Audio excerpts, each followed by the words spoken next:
Now will discuss a little about data और उस data के अंदर से जो हम रिलेशंस बनाते हैं और जो नॉलेज एक्सट्रैक्ट करते हैं उसको हम किस तरह से क्यूए के अंदर यूज़ कर सकते हैं। सो लास्ट लेक्चर में जो हमने पहला मॉड्यूल देखा था, देयर वाज क्वेश्चन प्रोसेसिंग, उसके अंदर हमने एक पॉइंट देखा था रिलेशन एक्सट्रैक्शन। सो अब for next few minutes will talk a little about this. So answers are, हमने डेटाबेसेस बनानी होती हैं रिलेशंस की, ठीक है। क्योंकि हमने जब क्वेश्चन टाइप डिटेक्ट करनी होती है तो उसके अंदर हम रिलेशन एक्सट्रैक्शन भी करते हैं, ठीक है। तो हमें उस तरह का डेटा भी चाहिए ताकि हम उस डेटा के अंदर से वो उन रिलेशंस की बेस पे आंसर एक्सट्रैक्ट कर सकें। So this is a question, whose granddaughter starred in ET, ठीक है। अब ये आपके पास क्वेश्चन है, पहले आप इस क्वेश्चन में रिलेशंस एक्सट्रैक्ट करेंगे और फिर आपके पास जो डेटाबेस होगी रिलेशंस की उसके अंदर आप ये रिलेशन फाइंड करेंगे। अब ये जो रिलेशन एक्सट्रैक्शन जैसे क्वेश्चन में हो रही है बिल्कुल ऐसे ही उस डेटा के अंदर हो रही होगी, तो फिर हम सिर्फ ये क्वेश्चन के लिए डिस्कस करेंगे और ये सारी जो डिस्कशन है it would be applied to detecting relationship in data as well. So अब इसके अंदर हम किस तरह के रिलेशंस बना सकते हैं। पहला रिलेशन क्या है, acted in someone, there someone who acted in ET, ठीक है। ये पहला रिलेशन है इसके अंदर। और सेकंड रिलेशन क्या है, there is someone else who has this someone as a grand daughter, ठीक है। So there is someone else which is represented by y, ठीक है, who has this someone as a granddaughter. So इस तरह से हम इस तरह के relations define कर सकते हैं, and if we are able to find these relations we can use them to match and see relations in some database to find our answer.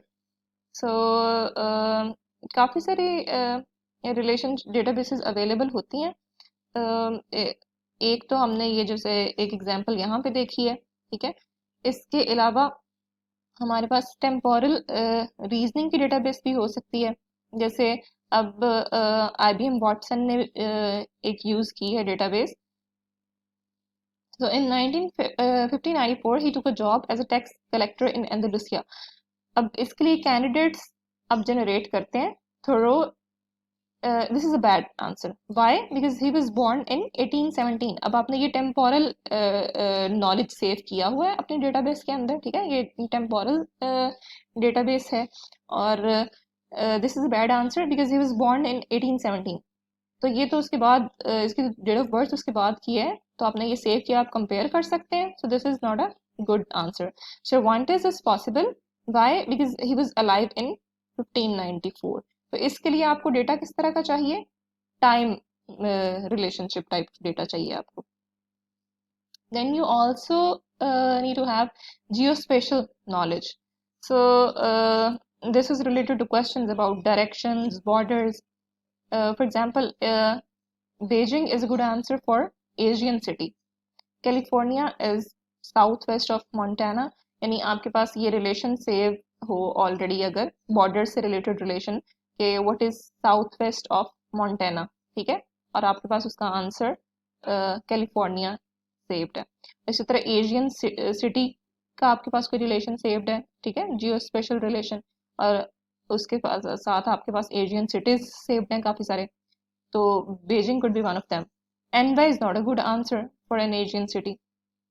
तो ये वैसे आप जा भी सकते हैं यहाँ पे geonames.org, इसको आप ये एक जियो स्पेशल नॉलेज बेस कंसिडर कर सकते हैं। इसमें आप कुछ भी लिखेंगे तो आपके पास ये रिजल्ट आ जाएगा। जैसे इफ़ यू राइट पैलो आल्टो, तो आपके पास ये रिजल्ट आ रहा है, इसमें इसका कंट्री भी बताया गया है, ठीक है, फीचर क्लास भी बताई गई है, और इसके अलावा लैटिट्यूड लॉन्जिट्यूड भी बताया गया है। सो this is a possible geospatial database जो आप यूज कर सकते हैं फॉर ट्रेनिंग योर मॉडल्स। अब जो काफ़ी सारे क्वेश्चन आंसर सिस्टम्स होते हैं, वो मोस्टली वन शॉट क्वेश्चंस होते हैं, यानी आपने एक क्वेश्चन पूछा और आपको एक आंसर मिल गया। लेकिन अब जैसे सिरी है, it can carry on a full conversation with the user, ठीक है, और इसमें जो कॉन्टेक्स्ट है वो काफ़ी मैटर करता है। फॉर एग्जांपल अब जैसे यूजर का पहला क्वेश्चन, पहली स्टेटमेंट है book a table at Il Fornaio at 7 with my mom, ठीक है। और जो सेकंड स्टेटमेंट है that is also send her an email reminder. Now ये जो हर है this is now related to my mom, को रेफरेंस है, ठीक है। तो Siri should be able to identify this. तो वो आइडेंटिफाई करना कैसे है उसने, कि उसको आपने पहले से ट्रेन किया हुआ है, आपने उसको दिखाई हुई है इस तरह की को रेफरेंसेस। सो ये ऐसे systems which can hold a conversation, उनके अंदर आपको इस तरह के इश्यूज को रिजॉल्व करना पड़ता है।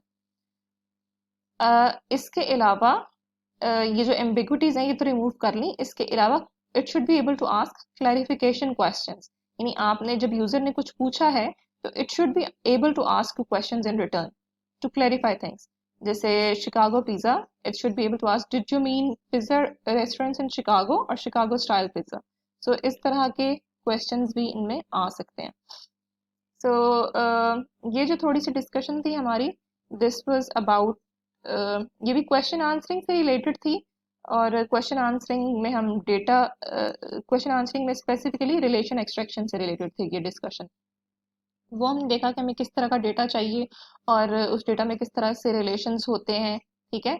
और फिर हमने ये देखा कि ये जो क्यूए सिस्टम्स होते हैं जो सिर्फ वन शॉट क्वेश्चंस नहीं करते, अगर वो फुल ऑन कन्वर्सेशन होल्ड करें तो उनमें किस तरह के इश्यूज आ सकते हैं। ये दो इश्यूज हमने देखे और वो उनको रिजॉल्व किस तरह से कर सकते हैं।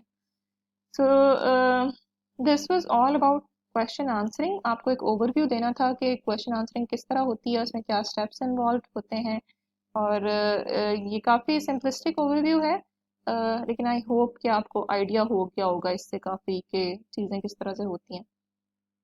और वेब के अलावा भी हमने कुछ क्यूए सिस्टम्स को देखा, जैसे सिरी है, IBM Watson, Wolfram Alpha. So that was all about QA.